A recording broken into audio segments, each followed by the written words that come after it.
하나님 아버지, 오늘도 주의 말씀을 전할 때에 오직 성령으로 하나님의 마음과 하나님의 생각을 전하여 말하게 하시고, 전하는 자나 듣는 자가 다 겸손히 그 말씀을 받아 믿음 안에 굳게 서서 예수께서 우리의 주인 되신 증거를 잘 증언하는 삶을 살게 도와주시옵소서. 믿음으로 헌금한 손길들의 복을 주시고 저들이 행한 헌신과 수고를 기억하사 분명히 마지막 날에 주님의 상에서 갚아 주시기를 원하옵고, 그 그림자처럼 이 땅에서도 받아 누리는 것들이 있게 도와주시옵소서. 예수님의 이름으로 기도하였습니다. 아멘. 하나님의 말씀은 누가복음 22장 24절에서 34절까지 말씀을 함께 같이 합독하겠습니다. 누가복음 22장 24절에서 34절까지 말씀을 함께 같이 합독하겠습니다.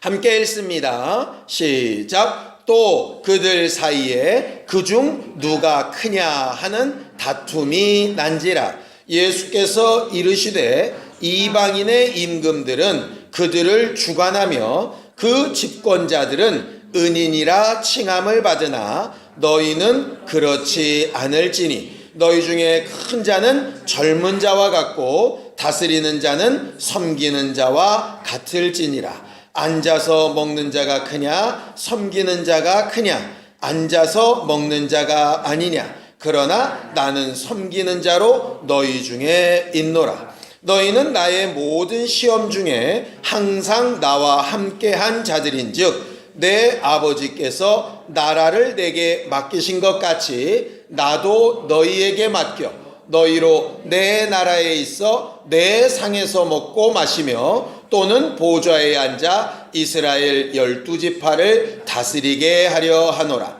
시몬아 시몬아, 보라, 사단이 너를 밀가부르듯 하려고 요구하였으나 그러나 내가 너를 위하여 내 믿음이 떨어지지 않기를 기도하였노니 너는 돌이킨 후에 내 형제를 굳게 하라. 그가 말하되 주여 내가 주와 함께 오게도 죽는 데에도 가기를 각오하였나이다. 이르시되 베드로야 내가 네게 말하노니 오늘 닭 울기 전에 내가 3번 나를 모른다고 부인하리라 하시니라. 아멘. 우리 신앙생활은 분명히 우리의 시간을 드리고 힘을 드리고 육체의 노력을 드리고 마음을 들여서 행동하는 것입니다. 그래서 신앙생활이라고 부르죠. 행동이 없는 것을 신앙생활이라고 부르기 어렵습니다. 그래서 야고보서에서는 너희 안에 믿음이 있다라고 한다면 그 믿음을 보여봐라 이렇게 말을 하지요. 그 말은 믿음은 반드시 행함과 함께 일하고 행하는 것으로 그 믿음은 완성된다라고 하는 말씀입니다. 그러나 그 말씀이 행함이 꼭 있어야만 믿음이라 부를 수 있다. 행함으로써 무언가 하나님 앞에 인정받고 믿음이라 말할 수 있다 하는 뜻은 또 아닙니다. 성경은 간혹 우리가 좀 들을 때 오해될 만한 것들이 좀 있습니다. 어쩔 때 오직 믿음이라고 이야기하니까 그럼 내 마음에 믿음만 있으면 행함은 없어도 되나? 라고 착각하게 만들기도 하고요. 또 어쩔 때는 행함이 함께 되어지지 아니하면 온전하지 않다. 아브라함도 그 믿음을 행함으로써 완성시켰다. 이런 말씀을 들으면 행함이 없으면 믿음도 아닌 것 같다. 또 이런 오해를 하게끔 됩니다. 말 그대로 믿음은 주를 의지하는 것입니다. 내가 행동해서, 내가 뭔가 행해서가 아니라 주께서 하신 일을 의지하는 것이에요. 그것이 우리 믿음의 기초이고 처음입니다. 그 은혜를 받은 사람이 나중에 나중에 자원하는 마음과 기쁨으로 행동을 선택하는 것이지요. 혹 행동의 선택까지 아직 이르지 못했을지라도, 예를 들어 예수님 편에 있었던 강도와 같이 예수를 구주로 고백하고 나를 기억해 달라고 믿음을 고백하고 나서 그는 아무런 행동을 한 게 없었습니다. 그럼에도 불구하고 그것을 믿음으로 인정하시는 거죠. 왜냐하면 그것은 믿음을 고백하고 행동을 선택할 기회가 있지 않았어요. 그것만으로 믿음이라 할 수 있습니다. 그런데 진짜 믿음이 있고 행할 수 있는 기회가 있다면 행동하는 것까지 맞겠지요. 근데 항상 하나님은 그렇지 않으신데 우리들은 자꾸 그 부분에서 뭐가 먼저냐를 자꾸 이렇게 말하게 되는 것 같아요. 하나님은 믿는 것과 행동하는 것은 분리가 안 되는 것으로 생각하시는 것 같은데 우리는 항상 그렇게 살지 않다 보니까 그럼 믿는 것과 행동하는 것 가운데 뭐를 우선할 거냐를 자꾸 이렇게 따지게 되지요. 굳이 따진다면 답은 하나입니다. 믿음이 먼저입니다. 성경 그것을 가르쳐서 은혜라고 이렇게 부르죠. 우리가 행한 것이 없이도 은혜로 말미암아 우리가 구원을 얻었다 이렇게 되어져 있습니다. 성경을 읽죠. 자, 에베소서 2장 8절입니다. 에베소서 2장 8절입니다. 함께 읽겠습니다. 에베소서 2장 8절입니다.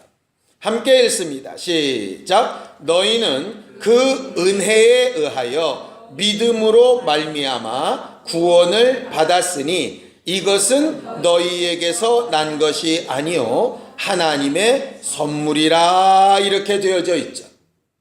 우리의 구원, 우리의 믿음은 뭐로 말미암았냐면 하나님의 일방적인 선물인 은혜로 말미암았습니다. 그런데 이 말은 은혜로 말미암은 구원이니 은혜로 말미암은 믿음이니 행함은 필요 없다는 얘기가 아닙니다. 이번 달이 아마 종교개혁 주일일걸요. 그래서 한참 요즘 여러 가지 인터넷상에서나 유행하는 게 오직 믿음 이 부분입니다. 오직 믿음이라고 하는 것은 행동은 빠고 믿음만이란 뜻은 아닙니다. 행동보다 믿음이 우선이라는 얘기죠. 그런데 왜 이렇게 은혜로 말미암는 구원이라고 강조를 하셨느냐? 오해의 여지가 있게끔. 그 다음 구절입니다. 9절입니다. 함께 읽죠. 시작. 행위에서 난 것이 아니니 이는 누구든지 자랑하지 못하게 함이라 그랬어요. 뭘 자랑하지 못할까요? 예수의 은혜를 자랑하지 못할까요? 내 행위를 자랑하지 못할까요? 그렇죠. 그러니까 내가 잘나서, 내가 잘 믿어서, 내가 뭔가를 해서, 내가 주를 찾아서, 내가 헌금을 해서, 내가 봉사를 해서 라고 하는 그 행위를 자랑하지 못하게 하시려고 은혜라고 하는 걸 강조하신 거예요.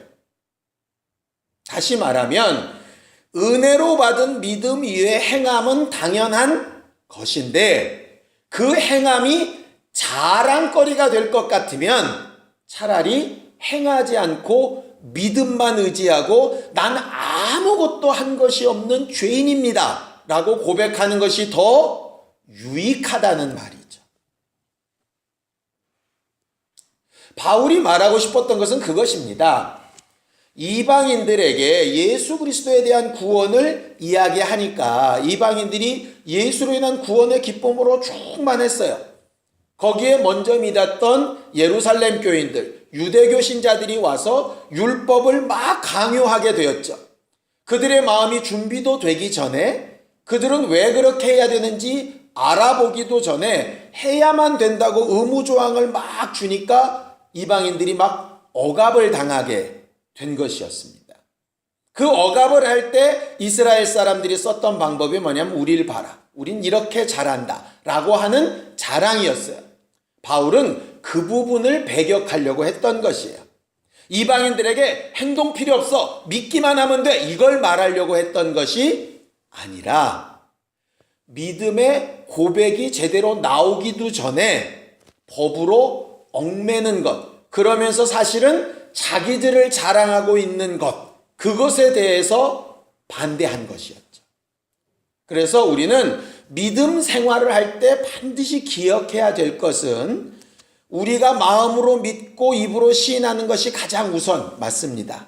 그 다음에 당연히 자원함으로 행동이 따라가는 것도 두 번째 맞습니다. 그 다음에 중요한 것은 뭘까요? 그렇게 행동한 것을 자랑하지 말고 오직 뭐만 자랑해야 되느냐? 주께 받은 은혜만 자랑해야 되는 거예요. 근데 이게 쉬우냐? 안 쉬워요. 우리들이 가지고 있는 기본적인 이 죄성이라고 하는 성품 자체가 누구보다 뭐 하나를 더 알면 꼭 티를 내야 마시고요. 내가 누구보다 뭐 하나를 할 줄 알면 그걸 꼭 드러내야 마시고요. 남들보다 뭐 좀 잘하는 게 있으면 그걸 좀 누가 알아주기를 바라는 게 기본적인 우리의 성향들이에요.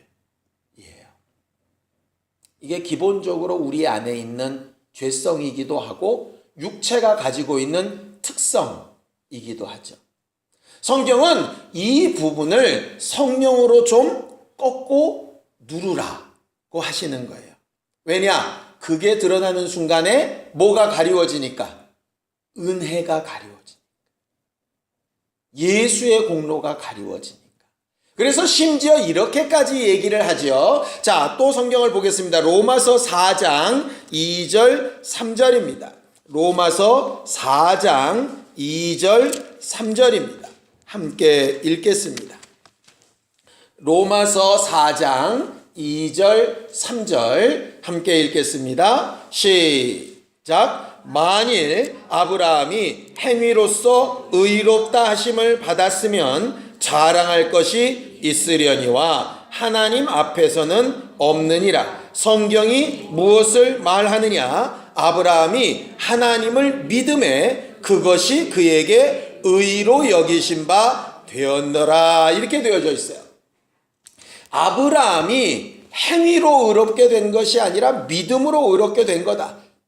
그러니 아브라함도 자기의 행위를 자랑할 것이 없다, 이 말입니다. 근데 아브라함의 행위가 뭐죠?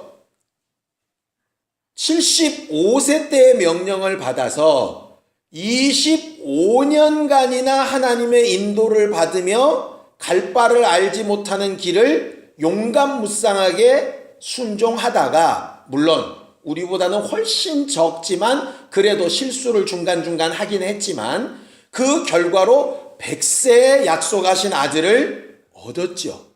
그런데 그렇게 100세에 얻은 아들을 하나님께서 번제로 바치라는 말 한마디에 토시 하나 달지 않고 순종하여 드리려고 했던 사람이었고, 그 수고를 하고 3일 길 가서 산꼭대기에 올라서 장막을 펼쳐놓고 장작을 펼쳐놓고 아들을 눕혀놓고 잡으려고 하다가 말씀 한마디에 그만하라 해서 멈춘 사람이 아브라함 아니겠습니까? 헌신이라는 측면에서, 순종이라는 측면에서, 믿음의 여정이라고 하는 측면에서, 용기와 담대함이라고 하는 측면에서 제가 개인적으로 알고 있는 어떤 누구도 아브라함의 믿음의 행위를 능가하는 사람은 전 없다고 사실 생각합니다.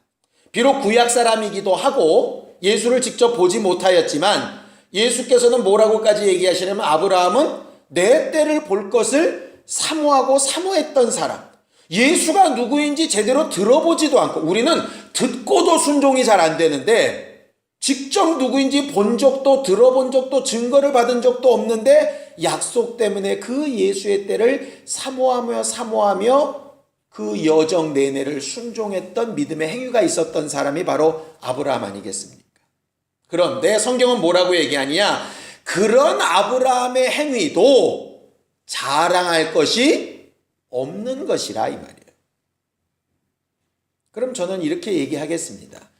여러분들의 행위 가운데 예수를 믿고 나서 선하고 착하고 의롭고 대단한 헌신이든 봉사든 무슨 일이든 간에 저를 포함해 아브라함의 그 헌신이나 봉사나 여정보다 더 나은 것이 있다면 자랑합시다.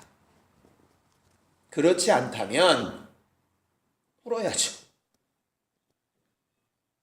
믿음의 조상이라고 하는 그의 행위도 의 앞에서는 도무지 자랑할 것이 없는 행위라면 우리는 사실 자랑할 게 없는 거예요.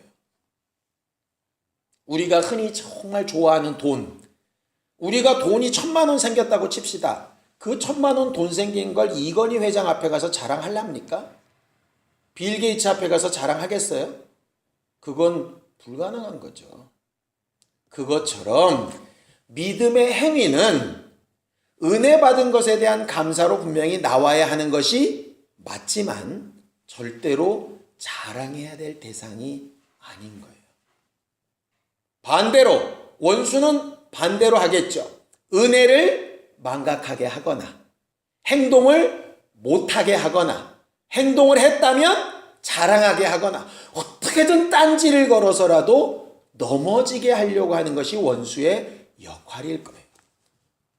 11월 한 달 동안을 우리가 믿음 안에 있는가를 좀 돌아보자라고 오늘 새벽에 시작을 했습니다. 우리는 그 부분을 좀 생각해 봤으면 좋겠어요. 내가 정말 은혜로 충만한가? 내 행한 것과 내가 가진 것과 내가 지금까지 의롭다고 한 것을 내가 다 내려놓고 오직 예수의 은혜 하나만으로 내가 풍성한가? 그게 첫 번째입니다. 그것으로 만족함과 감사함이 없다면 뭔가 내가 정상적인 상태가 아닌 거예요. 그런 감사와 감격이 있다면 그런 감사와 감격을 내가 말로 행실로 표현하고 있나?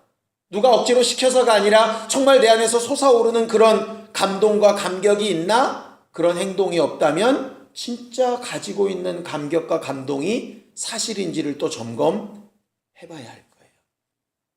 만일 누구보다 먼저 행하고 먼저 일한 것들이 있다면 혹시 나도 모르는 사이에 내 입으로 내 표정으로 그것을 내가 자랑하고 있지는 않은가?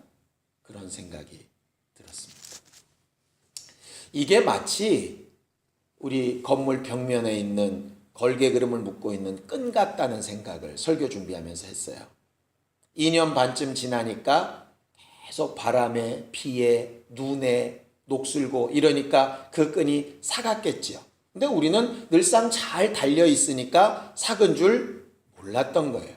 어느 한 날 바람이 부니까 저렇게 뚝 떨어져 버리죠. 우리 안에 은혜로, 행위로, 또 그것을 자랑치 아니하는 어느 쪽이든 간에 우리도 모르는 사이에 사가져서 끊어진 부분이 있고 우리도 모르는 사이에 그렇게 하고 있다면 그것을 빨리 찾고 회복하는 것이 신앙생활의 가장 유익한 면이라고 생각합니다. 그래서 오늘 제가 본문을 읽으면서 제목을 잡기를 자만하지 말고 주를 의지합시다로 이렇게 정했어요. 성경으로 좀 돌아가 보겠습니다. 자, 24절 한번 읽겠습니다. 24절 함께 읽습니다. 시작. 또 그들 사이에 그중 누가 크냐 하는 다툼이 난지라 그랬어요. 재밌는 게요. 거기 다툼이 난지라 라고 하는 그 헬라어 단어를 그대로 단어로 해석을 했더니 논쟁하고 언쟁하기를 즐겨하더라 이런 말이에요. 우리는 다툼이 난지라 그러니까 막 인상 불키고 막 싸웠다는 얘기로 들리는데 그게 아니라 그런 논쟁을 계속 즐겨왔다는 얘기죠. 누가 크냐, 누가 더 낫냐 이런 거예요. 그런데 논쟁의 제목이 그겁니다. 누가 크냐, 누가 더 잘났냐, 누가 더 예수와 가깝냐, 누가 더 인정받고 있냐 뭐 이런 거예요. 근데 생각해 보세요. 우리가 지난주에 들었던 설교 내용을 좀 보겠습니다. 예수는 마지막 날 성찬을 하시면서 뭐라고 얘기하시냐면 내가 이 유월절 식사를 너희들과 함께 하기를 내가 바라고 바랬다. 왜냐하면 유월절에 대한 오해를 고치고 새 유월절로 순종하게 하기 위해서. 그러면서 유월절의 개념 자체가 오직 은혜로 된 것을 기억하는 것과 자신을 돌아보는 것이라. 그러면서 자신을 돌아보라고 너희 중에 누구 한 사람이 나를 판다. 이 얘기를 하셨잖아요. 그러니까 사람들이 스스로 고민했다고 했어요. 이게 날까? 누구지? 이랬어요. 근데 그 다음 구절이 너무 생뚱맞지 않습니까? 날까? 아닐까? 이렇게 고민을 했다면 자기를 좀 더 돌아보고 자기의 삶을 돌아보고 이래야 되는데 조금 돌아보고 나서 다시 뭘로 돌아가냐 하면 원래 다툼의 자리로 돌아가는 거예요. 왜? 나는 아닐 거야. 나는 그런 부류와 달라. 아마 내 예상에는 누군지 정확하진 않지만 쟤네들 중에 있을 것 같아. 뭐 이런 거죠. 나는 저들과 차원이 달라. 뭐 이런 거예요. 근데 웃긴 건 나만 그렇게 생각하는 거냐? 저 사람도 그렇게 생각하고 있다는 거죠. 아마 제자들 사이에 그랬을 거예요. 베드로, 요한, 야고보 얘들은 열외. 왜냐면 맨날 데리고 다니시니까 눈에 너무 띄어. 근데 나머지 넘버 4가 누구야? 아마 뭐 이런 거 갖고 싸웠을지도 모르겠어요.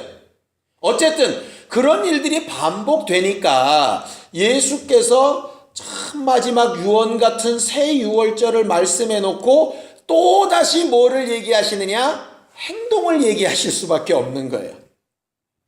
지극히 영적인 유월절 얘기를 하셔놓고서 여전히 허덕대고 있으니까 야, 제발 그렇게밖에 못 사냐? 제발 그렇게 살지 마라. 이렇게 얘기하시는 거죠. 그러면서 이렇게 얘기합니다. 이방 사람들은 두 가지 특징이 있는데 하나는 자기가 주관하려고 하는 특징이 있다. 무슨 얘기냐면 자기가 뭐 되고 싶은 거예요? 주인공, 센터. 이게 되고 싶은 거예요. 그러니까 누구를 서포트하고 서브하고 하는 건 별로 마음에 안 드는 거야. 내가 주축이 돼서 말 그대로 장이 돼서 머리가 돼서 나를 통해서 막 이렇게 되는 걸 요구하는 거죠. 그리고 그 결과로 무슨 얘기 듣기를 원하느냐? 은인이라는 말을 듣기 원한대요. 그 은인이라는 말이 무슨 뜻이냐면 우리나라 말로 하면 덕분에입니다. 목사님 덕분에 예수를 알았습니다. 집사님 덕분에 내가 정말 성령을 받았습니다. 심지어는 목사님이 정말 기도해 주신 덕분에 애를 낳았습니다. 이상하죠? 어떤 목사 덕분에 은혜를 안 것도 아니고요. 어떤 집사님 덕분에 성령을 받은 것도 아닙니다. 어떤 목사의 기도 때문에 아이를 낳은 것도 아니에요. 성경은 분명히 그들을 사용하기는 하셨지만 진짜 중요한 분은 하나님이시라고 되어져 있어요. 물론 감사하는 말로 하는 것은 저는 좋다고 생각합니다. 그러나 듣는 사람은 그것을 그렇게 들으면 안 되는 거거든요. 목사님 덕분에 아니죠. 이게 정상적인 거예요. 집사님 덕분에 아닙니다. 이게 정상적인 거예요. 그런데 이방 사람들은 어떠냐? 자기가 권위로 막 밀어붙이려고 하고 그리고 끝나고 나서는 자기 덕분이라는 소리를 들어야 성에 찬다는 거예요. 그럼 이렇게 얘기하면 됩니다. 예수를 믿는다 하면서도 여전히 이런 특성이 있다면 믿음은 이제 하나님과의 사이에서 판단해야 되겠지만 행위만큼은 여전히 어디에 속한 사람이냐면 이방인에 속한 사람이죠. 그러니 더 은혜로 더 하나님께서 베푸신 것을 의지하는 것으로 돌아가야 하는 것입니다. 여전히 내 안에 그런 부분이 있다면 말이에요. 그런데 제 자신을 돌아봐도 그런 게 있더라고요. 그러면 안 된다고 생각하고 말하면서도 있어요. 어쩔 수 없는 부분이라 포기할 수 없어서 계속 기도하고 간구해야 되는 문제이지요.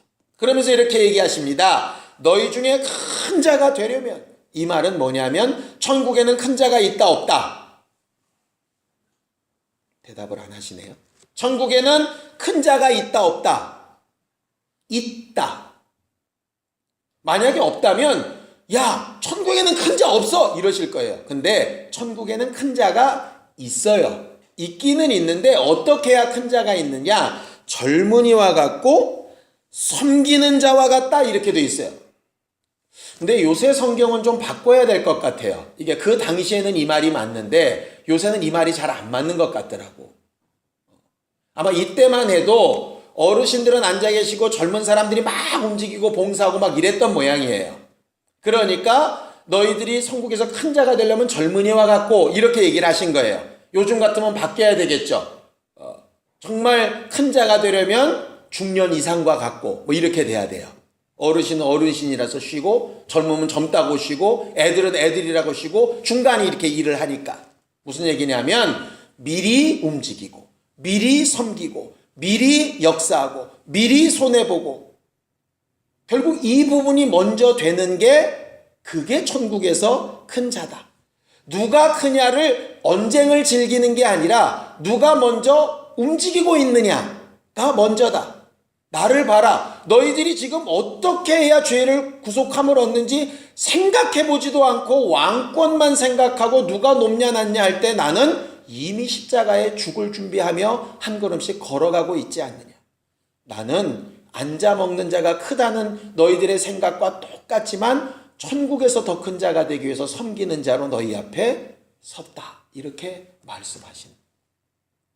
결국 무슨 얘기냐면 믿음의 문제는 지옥까지 아니하고 천국에 가는 것으로서 하나님 앞에 해결되어지는 문제이지만 천국에 가서 큰 자가 되어지고 주님의 상에 앉고 12보좌에 앉거나 하는 그런 문제는 누가 더 그 당시의 젊은이들처럼 그 당시에 섬기는 자들처럼 먼저 움직여 행동했느냐의 문제라고 말하고 있는 것이죠. 한 걸음 더 나가면 그렇게 잘 행동했을지라도 그게 자랑이 되고 은인이라 칭함을 받고 그것이 내 의가 되어져 버리면 그것이 또 상급에서 엎어져 버릴 테니까 그렇게 하지 말라고 하는 것이죠. 문제는 이렇게까지 자세하게 설명을 하셨음에도 불구하고 베드로는 그래도 나는 다르다라고 얘기합니다. 주여, 다른 사람은 몰라도 나는 죽는 데까지 감옥에까지 따라가겠다. 그때 예수께서 단 한마디로 그의 그 각오를 묵살해 버리시죠. 내일 새벽 닭 울기 전에 네가 3번 나를 부인할 거다. 그런데 내가 너를 위해서 기도하고 기도한다. 네 믿음이 떨어지지 않기를. 무슨 얘기입니까? 행동이 혹 따르지 못하는 경우가 있을지라도 뭐는 안 떨어져야 된다는 얘기예요. 믿음은 안 떨어져야 된다. 혹 내 행위를 막 자랑하고 있을지라도 최소한 어디로는 돌아가야 되느냐? 믿음으로는 돌아가야 된다는 얘기예요. 그런 의미에서 오직 믿음이라고 얘기하는 겁니다. 우리 믿음의 기초가 거기 있는 거예요. 그러면서 예수께서 말씀하시죠. 너희는 항상 나와 함께 시험을 같이 했던 사람들이다. 이렇게 얘기합니다. 예수께서 무슨 시험을 받으셨습니까? 첫 번째, 돌로 떡 만들어 먹어라. 두 번째는요, 성전에서 뛰어내려라. 세 번째는요, 나한테 절만해라. 다 줄게. 결국 뭐냐면 이겁니다. 너 할 수 있잖아. 너 충분히 할 수 있잖아. 네 힘으로 되는 거잖아. 왜 이렇게 바보같이 있어? 그냥 네 힘으로 해. 네 할 수 있는 거 다 드러내. 그게 예수께 왔던 시험이었어요. 아버지가 원하셔도 너 거부하면 되잖아. 네 자유의지가 있는데 왜 바보같이 그렇게 죽으려 그래? 성령 받게 하고 역사하게 할 때에도 어쨌든 가졌던 시험이었어요. 꼭 이렇게만 모여서 기도해야 되는 거야? 꼭 이렇게 함께 있어야만 되는 거야? 꼭 그거 받아야만 되는 거야? 원수는 어떻게 해서든지 간에 네 자유의지를 너를 드러내는 일에 쓰라고 얘기하는 거예요. 제자들이 지금 거기에 속아서 서로 언쟁을 즐겨하죠. 네가 크냐 내가 크냐. 결국 그거는 자기를 드러내는 것밖에 아닌 거예요. 예수는 나는 내 말하지 않는다. 내 하는 행동은 내 하고 싶은 대로 하지 않는다. 무식해서 아닙니다. 내가 하늘의 비밀도 직접 얘기할 수 있어. 내가 지금도 기도하면 12명이나 되는 천사들을 내가 동원할 수도 있어. 그런데 내 할 수 있는 일을 내가 접고 내 능력을 과시하지 않고 하나님이 원하시는 것 안에 내가 섬기는 자로, 순종하는 자로, 굴복하는 자로, 그것으로 내가 하나님 앞에 나아가기를 원해. 그게 원수의 시험을 이기는 거야. 이렇게 가르쳐 말씀하시는 거죠. 그러면서 제자들에게도 내게 있었던 그 시험이 지금까지 너희와 함께한 것처럼 앞으로도 있을 텐데 그 일을 위해서 내가 다른 것은 할 것이 없고 단 한 가지 너희를 위해 한다. 무슨 일을 만나도 너희의 믿음이 떨어지지 않기를 내가 간구하겠다.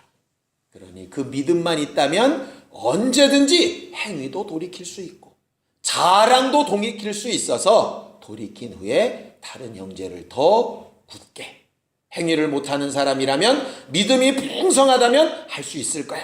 자랑하고 있는 사람은 그거 자랑하지 말고 예수네 자랑해야 돼. 나도 자랑해봤는데 그거 아무것도 아니더라고. 이렇게 권면하며 가르칠 수 있는 사람들이 될 수 있을 거야. 그렇게 말씀하신 게 예수의 마지막 기도였어요. 요한 1서에는 지금도 보좌 우편에서 우리를 대언하고 계신 대언자가 있다라고 말하고 있죠. 그 기도가 이 기도일 거라고 저는 생각을 해요. 하나님, 저들의 믿음이 떨어지지 않기를 내가 기도합니다. 우리가 의지할 게 뭐겠습니까? 간혹 우리의 기도는 정욕적으로 구할 수도 있고 하나님의 뜻과 무관하게 내 감정적으로 기도할 수도 있고 또 어쩔 때는 기도는 하지만 실상은 믿음이 하나도 실어지지 아니한 그냥 쇼 같은 기도를 할 때도 있을 수 있을 거예요. 그러나 적어도 예수의 기도는 우리와 차원이 다른 문제 아니겠습니까? 우리의 피와 예수의 피가 차원이 다르듯이 우리의 이름과 예수의 이름이 차원이 다르듯이 우리의 기도와 예수의 기도는 차원이 다르지 않겠느냐. 그러니 예수의 피를 의지하듯이 예수 이름을 의지하듯이 예수의 기도도 우리가 좀 의지하면 좋겠어요.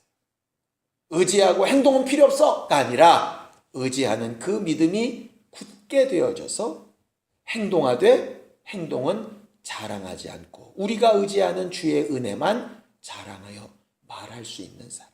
이게 아마 성경에서 가르치는 가장 올바른 교회의 모습 아닐까 생각하고 그것을 도우시는 이가 아마 성령 같아요.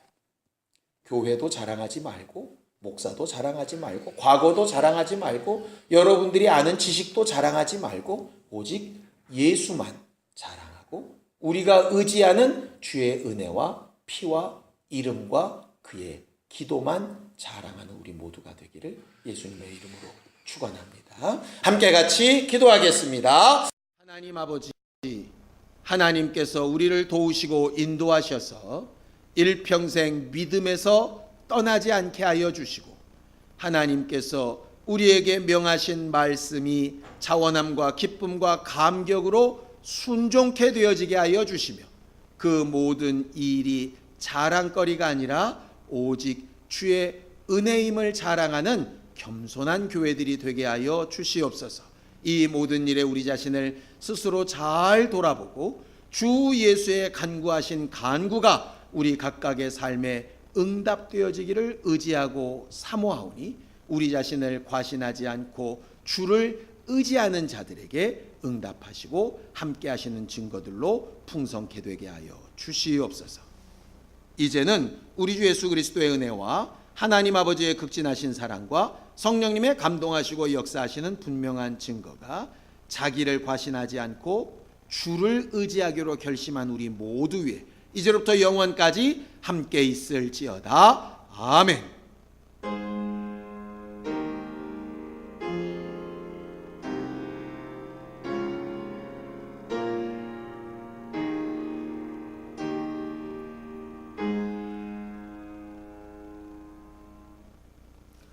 우리 예배 받으신 하나님 앞에 감사한 박수 끝내겠습니다. 수고하셨습니다. 감사합니다.